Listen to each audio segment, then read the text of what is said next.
the board meeting to order at 6 o'clock on Monday, August the 14th, 2017. Let's begin with the Pledge of Allegiance, please. All stand. I pledge allegiance to the flag of the United States of America and to the republic for which it stands, one nation, under God, indivisible, with liberty and justice for all. Okay, let's have a roll call, please. Mr. Herlihy? Here. Mr. Slavin is absent or late? Who? Mr. Slavin? I don't know. Did he get an excused? Did you know Tim was going to be here or not? Is it a white Mercedes? That's probably Harry. Right now, let's leave it unexcused because Ken hasn't heard from him, nor I didn't hear from him, so. Mr. Napier? Present. Mr. Frank is excused. Mr. Moda? That's unexcused as well. Mr. Hoffman? Present. Mr. Hall? He's not here. Oh, here he is. Harry's here. Okay, Say present, Harry. okay. Miss Ring? Here. Okay, we have a good quorum now.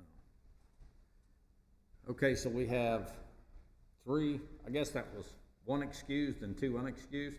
Yes, sir. Okay. Let's go to approval of minutes for the meeting of July 31st. Does anyone have any questions or corrections for the minutes?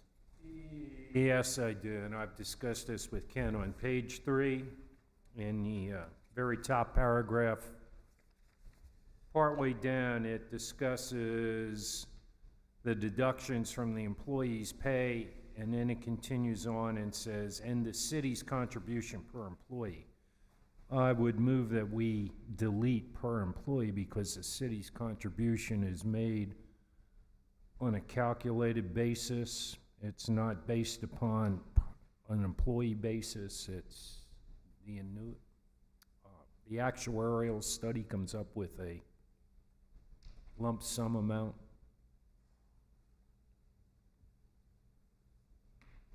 Well, that first paragraph on page 3, you want to delete the whole paragraph? No, just the two words, per employee after city contribution.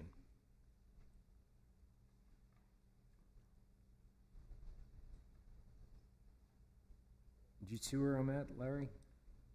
Yeah, but I'm not sure what, the city's contribution is what you want to take out, those three words? No, just per employee. Because the city's contribution isn't on a per employee basis, it's on a lump sum basis. It's just what the actuary requires Right. to be contributed, but from city funds. So it's not broken down by per employee. Bruce is correct there. That's a matter of syntax, isn't it? Because the money actually goes in each person's bank. I mean, it is funded individually to each person. You know exactly how much each person in that pension fund has. No, that's not the way it's kept. It's not kept on a per person basis. There are calculations made, but those calculations can change every day. Well, the calculation is based on future turnover. I mean, there's other factors in there, so it's hard to say that each employee gets a certain share of that because you're looking at current employees versus what the base that the actuary computes it on. It's a small technicality, but. Well, I don't really have any issue with taking it out because it really doesn't change the meaning of it one way or the other. It's still, we have to know how much each individual has because when they retire, they have to know how to pay them. Of course, yes, those records are kept. So there is a, and please note Mr. Moda showed up a few minutes late. Okay, I don't have any problem with taking that out, so if nobody else has anything, I would accept a motion to approve the minutes as corrected. I'll move to approve with the deletion as presented. Second. Let's have a roll call, please. Mr. Herlihy, Yes. Mr. Napier, Yes. Mr. Moda, Yes. Mr. Hoffman, Yes. Mr. Hall, Yes. Ms. Ring.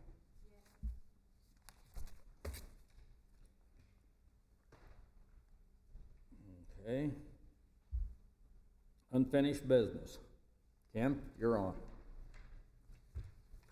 Okay, just a brief update on where we are on the budget.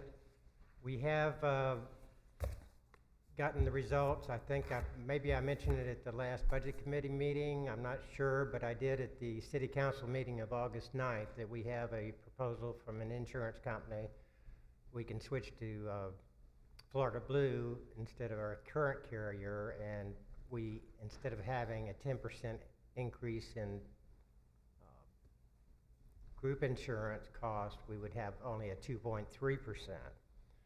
We've run all those numbers through our records. We, individually look at each employee or each position and calculate how much insurance we need for the next year, and that all rolls into the budget totals. That savings is about just shy of 70,000. I think it came out to 68,000 and some change. So I reported that to the council at that point, and they had a presentation that night about the insurance changes and concurred with what was being recommended by the Gearing Group, our insurance broker, and staff. We recommended to the city council that those funds be still included in the personnel cost budget and used for those situations we run across during the year when we go out to market to replace an employee or hire a new position, and we find out our pay scale is under what the market needs to be to attract the best and the brightest. Also, we have situations that we, particularly in the past years, not so much these days, but not impossible to happen, is where an employee takes on additional job responsibilities.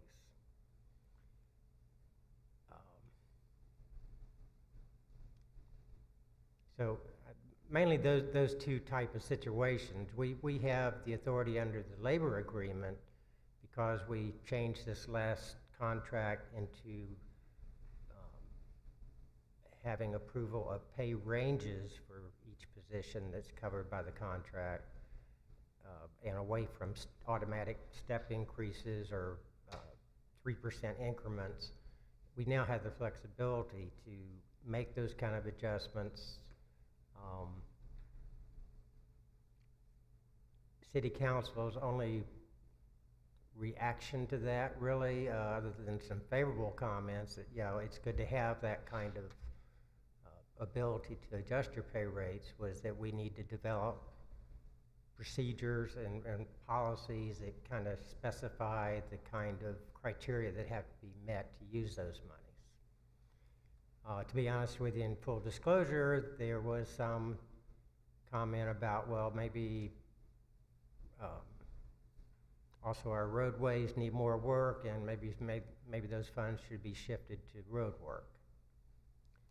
I don't think that got support, although there was quite a bit of discussion about, hey, staff needs to really examine streets out there a little closer that are off the beaten path, and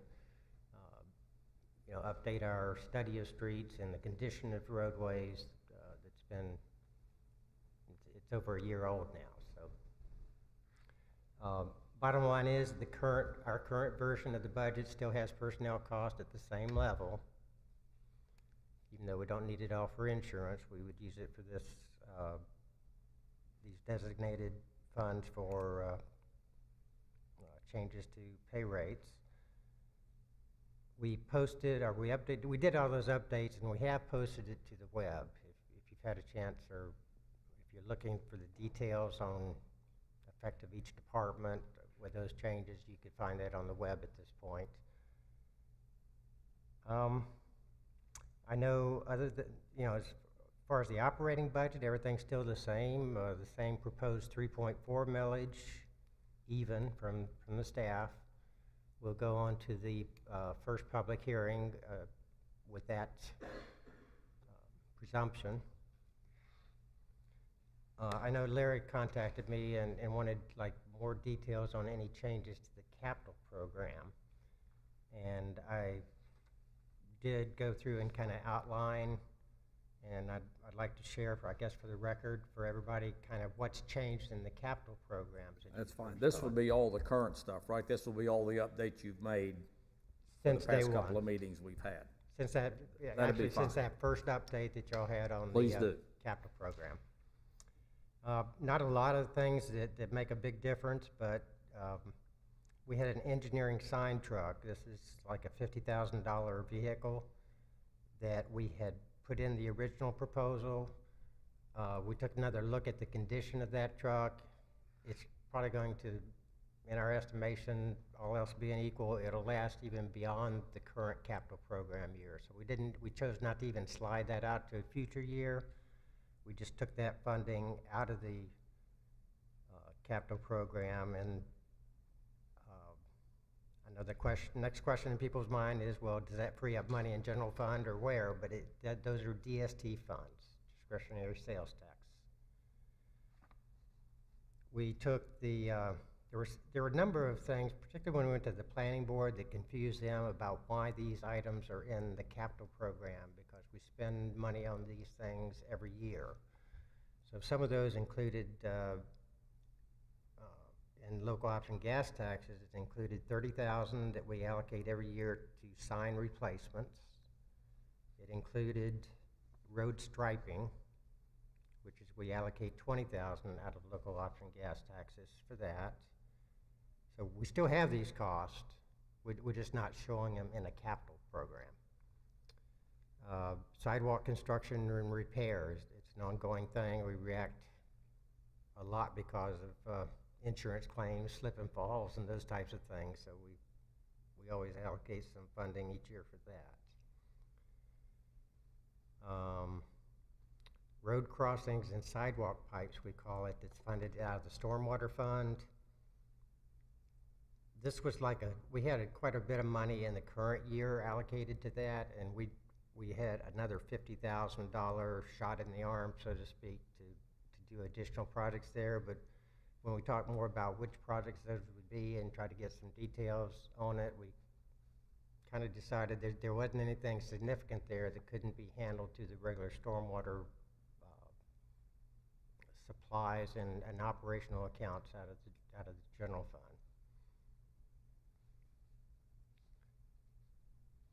In terms of how can I go about explaining this? You've probably watched council meetings or seen discussion at city council meetings and the Parks and Rec Board about pickleball courts. We were going to fund the pickleball out of the Friendship Park project that was allocated in this current year that we're in now. We thought the best way to handle that is to cancel Friendship Park as a project and create a new project starting in next fiscal year for the pickleball courts.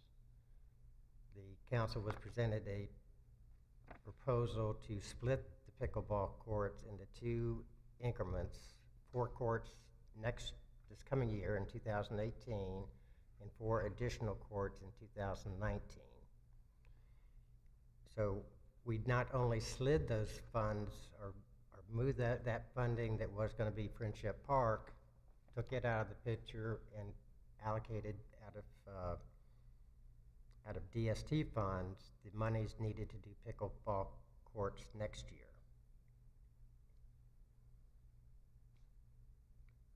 The Barber Street ball field lighting, we previously had that funding split over next year. We were going to start the project like at the end of next year, finish it up in the following year, just for the sake of being able to show that cost coming out of different fiscal years.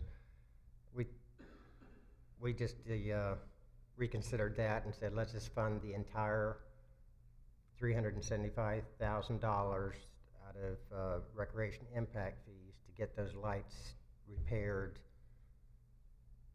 sooner than later, and based on when the best interruption time would be as far as the plays on those fields.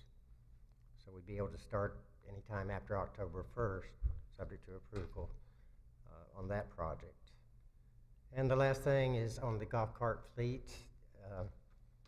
That's kind of a monthly cost we have ongoing anyway. We switched this year to a capital lease arrangement. So it'd be basically a debt service shown in the golf course as opposed to a capital project when we presume 5 years from now we go to finance those again.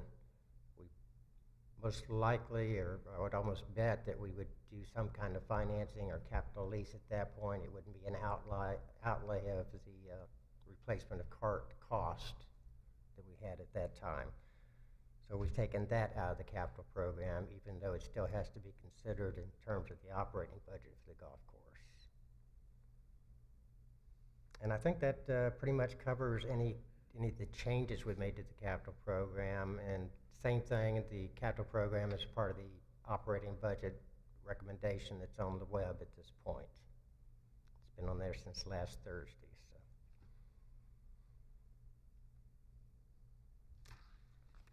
Any other questions or any more update on the budget? Like I say, the public hearings on the budget are scheduled. It's a special meeting for the first hearing and a regular council meeting for the second.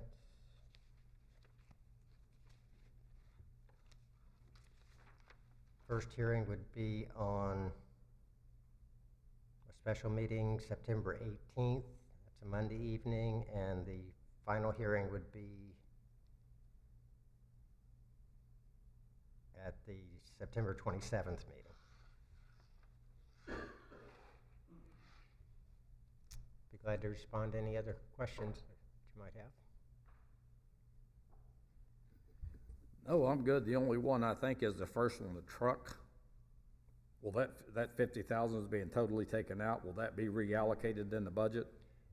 In the capital budget? We don't really think it's going to show up for another 6 or 7 years, so It'll just be a cash carry forward. Okay. And everything else, I'm assuming, it's removed out of the capital and it will appear in an operating budget somewhere. Yes, Either, it will. Local option gas tax. Okay. Anyone else have any further questions? That's pretty good, Ken. That's a good update. Thanks.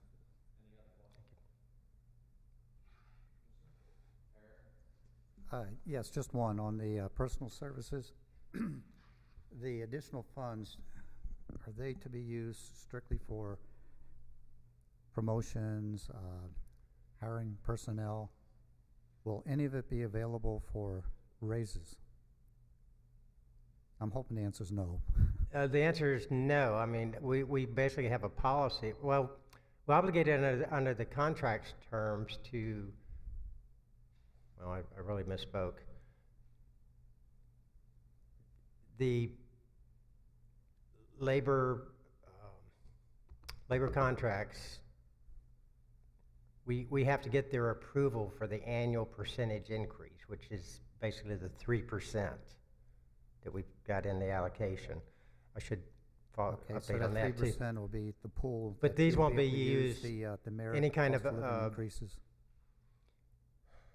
Well, I've got to be careful because we're still in negotiations. I'm expecting to meet with them like any time now if we can get them to the table. And I feel pretty confident that we would be at that 3% target. In any event, whatever percentage will be the cap, that will be the pool to be spread within the ranges. So you won't have everybody going, okay, all my employees are rated excellent, so they get the maximum amount increase. No. And then you have to tap into the additional funds. And that's what we're saying with having criteria developed and having a testing really of each situation, but it's not intended to be any kind of across-the-board blanket kind of increase for everybody in the department to share in just because.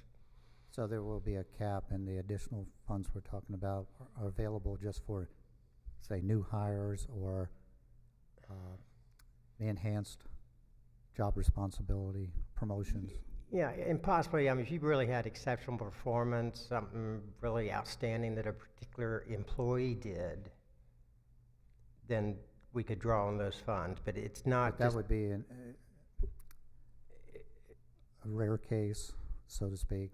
Well, we're gonna be very stingy about that because for one thing, we don't know that the following year, we won't need to have some of those funds still in the pot, for instance, as we have the next year, and maybe Right. next year we can't go to the 3.4 mils or, things can happen, so we're figuring this 70,000 is kinda like the R&R account that will have Okay. those monies earmarked, basically out of reserve. Well, actually, we're gonna set it up in a special account. But at the end of next year, if we've only spent 10,000 of that, then we'd have that other 60,000 to recommend reallocation or carry forward for the next year Right. use. It'd be a question next year if we do indeed have, and I really suspect, $70,000 would go a heck of a long way, I think, as far as covering next year's cost or the consequence of making those changes. Keeping, as you know, if we make it next year, we don't actually have to cover it next year, but that's built into the base Yes, it's then for recurring. Uh-huh. every year after that. Thank you. Okay, seeing nothing else, we'll move to public input. Seeing no members of the public, Have we covered the third quarter? that's after public input. That's next. Okay. I was gonna ask Cindy if she wanted to make any comments as a member of the public. No comments? Okay, now, new business number 7. Here you go, Ed. This is the third quarter review. Ken, you're on again. Thank you. This is the normal format that we use.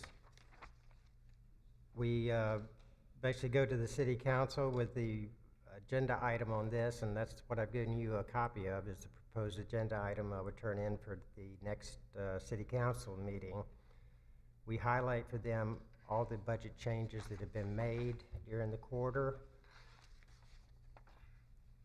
And we do, anything that's come up that we want additional appropriations for, or changes to appropriations, we handle that at this, by doing the resolution that actually amends the budget.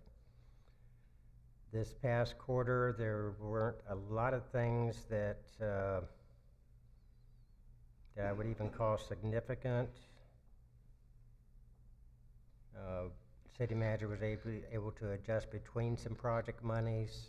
Didn't necessarily mean we were spending more than we expected to spend out of those accounts or those funds.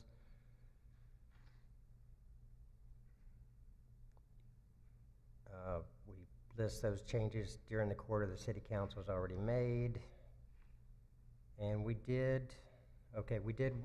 are asking them in this resolution to go ahead and amend. For one big item is 100,000 for improvements we need to the golf course clubhouse. With the with the new lease agreement that we are negotiating, we are expecting that in addition to a grant that we got for air conditioning improvements, there will be applied mostly to air conditioning improvements. We've got other things like flooring and the range hood in the kitchen and work on the restrooms that we think we would have done for any tenant that goes in there. So we're asking the council to go ahead and appropriate those funds and get the current leasehold keeps the building occupied until November 20th. We want to be ready on November 24th or 21st to go in there and get the place cleaned up. These are maintenance kind of things that over the years have deteriorated and they need improvement. So that is included in this packet. I wanted to point that out to you.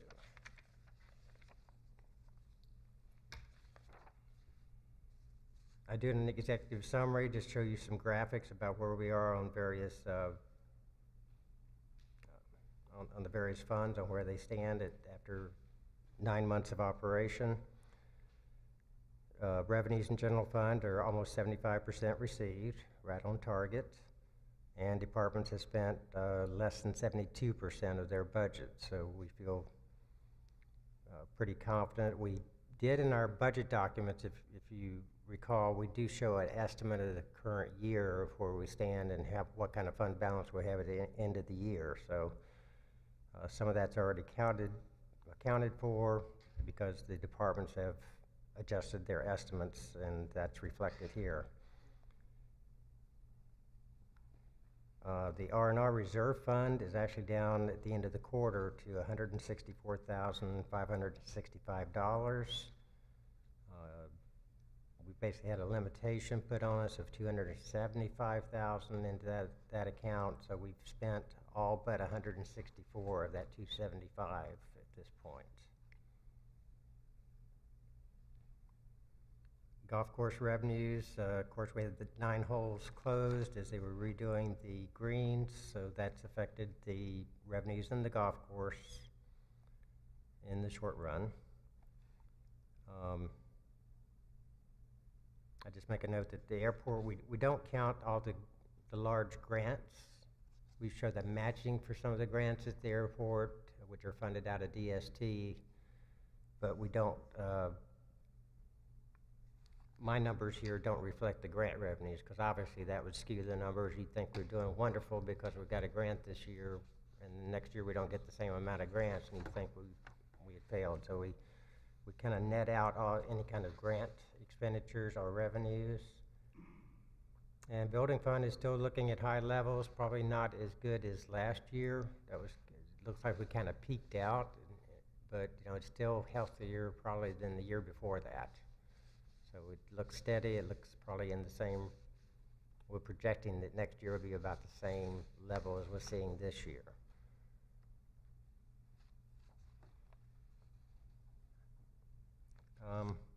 Maybe at this point, if you have any questions about the graphics, I could go ahead and take those. Well, it's still, okay, you good? Okay, we give you details on, or at least a summary view of all the revenues and expenditures for every fund. And we give you a capital project status report. We do kind of show now the sources of funding and the, what share of those projects are funded by which source. We still got a number of projects. I did add one feature to this report this time around, is I listed at the bottom those projects that they've been taken care of. They've been totally funded. They've been closed out.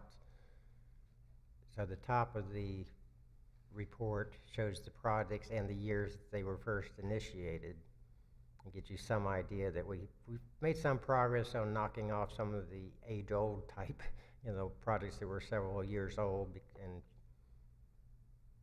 basically taken a number of accounting periods to complete because of permitting restrictions or grant provisions.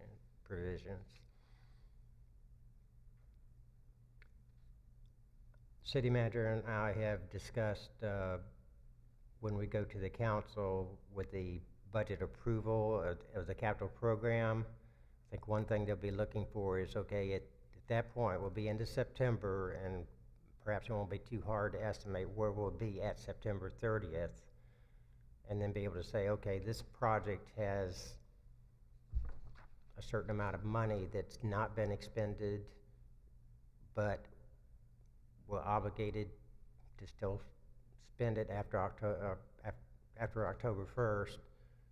So we don't want to cancel that, but maybe there's another project that, yeah, we've done the work, we just need to do the bookkeeping to say that project's canceled and it wasn't reflected in our projections, so yeah, this is additional funds in our carry forwards up to next year that we didn't know at the point we developed the budget we're going to be there. So we'll try to be updating council on that. There seems to be an interest in looking at any kind of current projects and gleaning from that any funds that could be reappropriated. So that would give us some basis for providing information on that. I give you a report on cash reserves. That's where the $163,000 number is at this point. Actually, since I published this, there's been a couple of other items that I'll be, of course, reporting on in the next quarterly report. Cash and investments, we're continuing the program of having $500,000 invested with a trust account called Florida Trust. It goes a little bit longer term than overnight. The balance of the monies are in the State Board of Administration overnight account, and also with the local, the Seacoast Bank account that we have locally. The remainder of the report are the third quarter accomplishments from each department. Few varying styles of presentation, but it does give you a lot of information about kind of what they're up to on a day-to-day basis. Be glad to respond to any questions.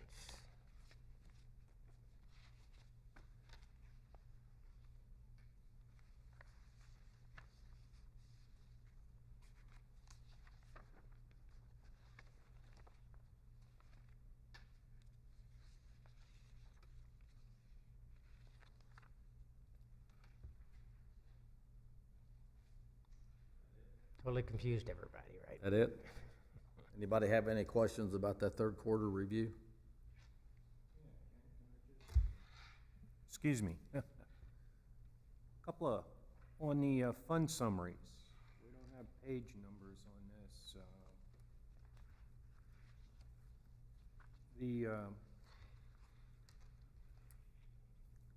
These are mostly, I assume, the differences in the revenues. You know, you would look for the revenues to be closer to 75, but the local option gas tax, that's all based upon when the monies flow in, right? And things, but how about recreational impact fee funds? Why are we only at 54%? Is that, again, we're waiting on monies from who? The county has to send us some monies? No, this is the... Those come from the closings, right? This is the $80,000 per unit. Did I say 80,000? It's $80 per unit from the developer. So depending on when the developer pulls his permit, he pays the $80 per unit depending on the size. That's remitted with the building fee though, right? Yes, this comes in with the building initial. stuff, that's all collected at one time. So it varies depending on when the permitting is happening. You don't see any problem, though. We're only at 54% for the year through the third quarter. Not necessarily, because we don't really budget every dime that we project to come in. And if we get to the end of this year and we really were extremely short, and I had to adjust my projections in terms of carryover monies, yeah, it would be something we'd need to come back to and say, hey, those project out of recreation impact fees can't happen as soon as we otherwise believed. Yeah, the projects we would be funding, right? Excuse me? The projects we would be funding from the impact fees, right? Yes. They would have to be delayed if those monies don't show up, right? And Or we can borrow them from another fund, right? we've got an ongoing balance in that we don't spend it year to year necessarily. Right, we have the reserve funds, right? The recreation impact fee account Yeah. reserves, yes. To give you a clearer example, we went into this year with $900,000 in the bank in the recreation impact fees. We've spent about 226 of that in this year, or expect to spend before the year's out. We budgeted about 455 next year, and that's all the projects that we currently have budgeted. Mm-hmm. So, absent any future collections of rec impact fees, we can do what's on the table at this point. We'd have to be very careful if somebody came up with a new project to fund out of rec impact fees, that we had that money before we commit to the project. had sufficient funds on hand. It's not the kind of money you want to spend and just on a hope that you get that revenue projection. Yeah, thank you. Anyone else? Seeing none, okay, we'll move on to staff matters. Ken, you're on again.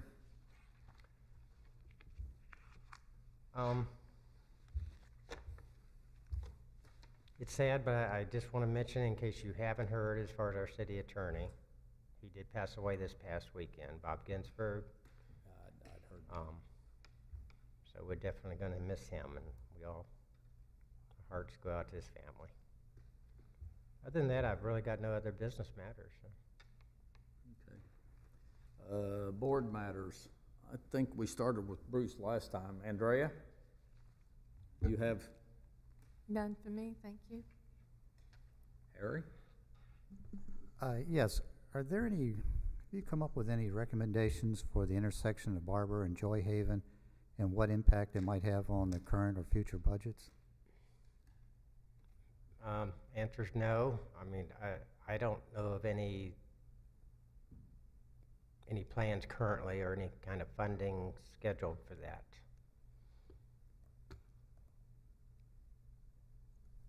Is the city or the staff looking into any recommendations for that intersection? The last I heard, the staff's recommendation is short of some change in the data. I think it's the last I heard. The current data didn't support any kind of it was a signal that was being requested.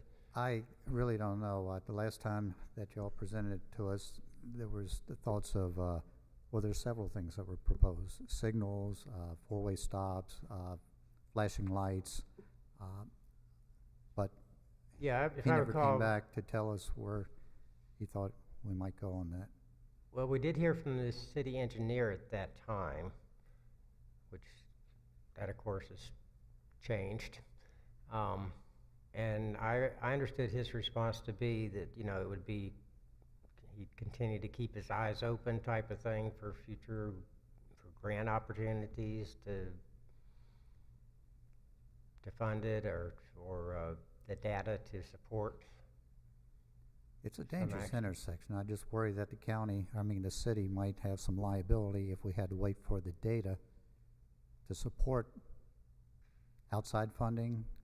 Would lead the city liable for some major lawsuits. And it's such a dangerous intersection. Even one of our board members here who lives on that street refuses to use that intersection. He'll drive around and go out on another road over on, was it Periwinkle you go on? Periwinkle. So that's how dangerous that one intersection is.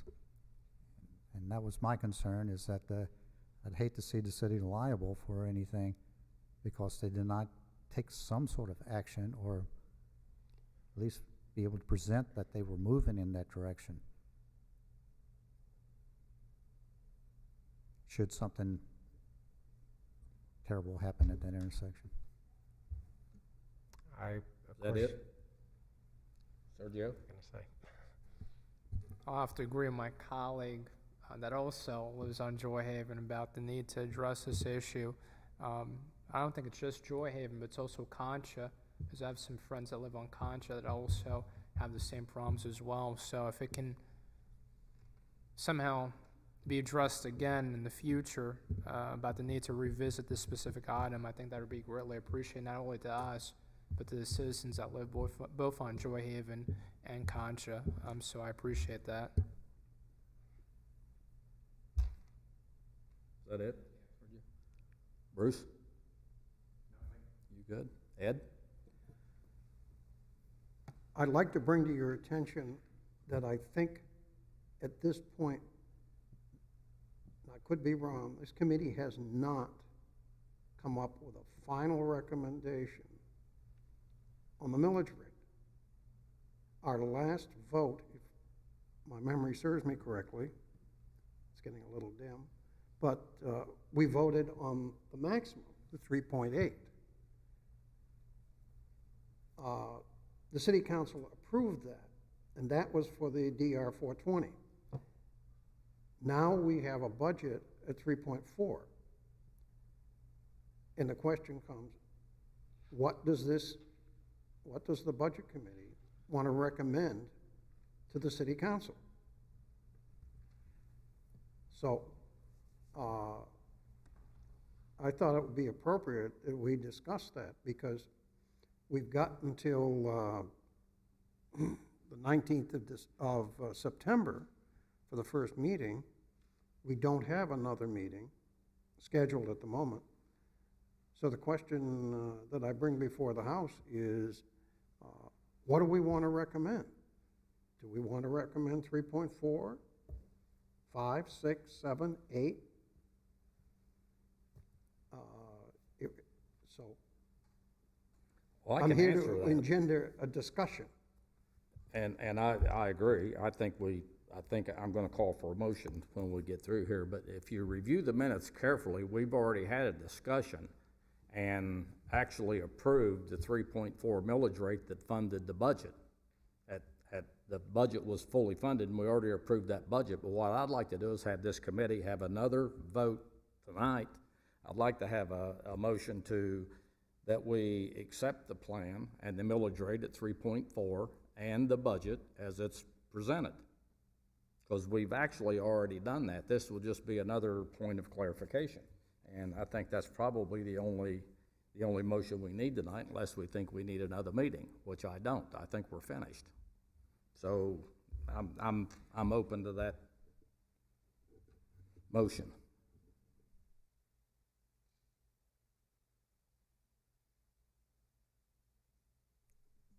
Mr. Chairman, I make a motion that we accept the budget as presented with the millage rate of 3.4 mils.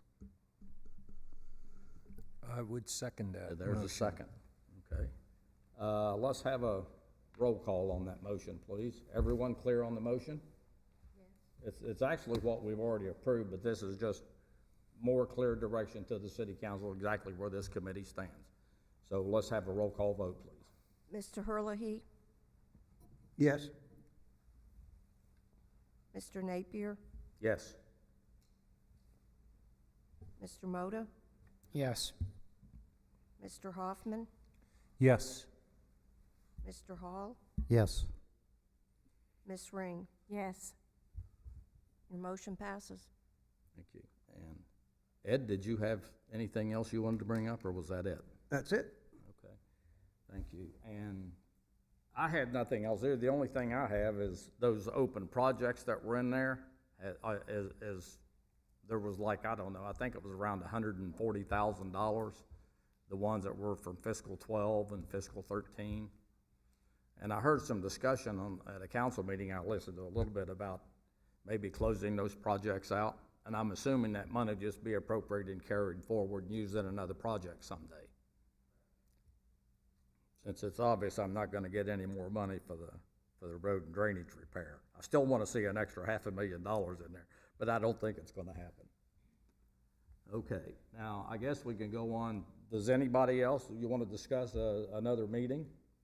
Frankly, I see no reason to have another meeting. I think we're done. I think we've done, this committee's done a tremendous job. And I personally would like to thank the committee, because I understand in the past, this committee's had a problem with the quorum. And we almost had that issue tonight with the rainstorm, but I'd like to thank everyone for their time and effort involved in this process. And I think we had a very good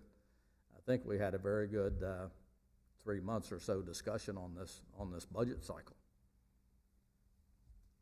Anyone else?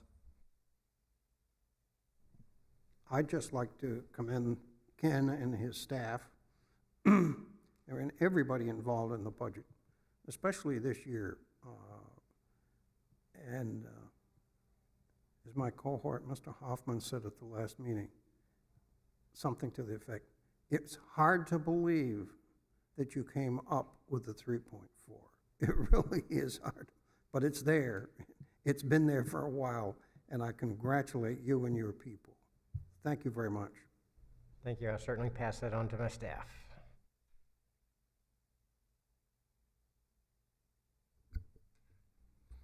Well, anything else for the good of the order?